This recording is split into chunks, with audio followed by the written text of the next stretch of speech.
Praise the lord. స్నేహితులారా, పరిశుద్ధ గ్రంథం బైబిల్లో దేవుని ప్రజలను నడిపించిన గొప్ప గొప్ప నాయకులను మనం చూస్తాం. అదేవిధంగా దేవునిపై విశ్వాసం ఉంచి ఎన్నో ఆశ్చర్య కార్యాలలో, అద్భుత కార్యాలలో ముందుకు నడుస్తూ దీవింపబడిన వారిని చూస్తాం. అదేవిధంగా క్రీస్తుతో పరిచర్యలో పాలుభాగస్తులై పరిచర్యలో ముందుకు నడిచిన శిష్యులను చూస్తాం. ఇలా సేవలో భాగంగా అనేకులను మనము పరిశుద్ధ గ్రంథంలో మనము చూస్తాం. వారిని గురించి విన్నాం చాలా.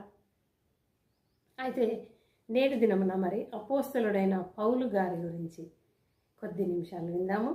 మరి పౌలు గారి జీవితంలో జరిగిన ఒక సంఘటన అపోస్తలుల కార్యములు 26వ అధ్యాయంలో మనకు కనబడుతుంది. అయితే ఆ సంఘటనకు ముందు జరిగిన విషయాన్ని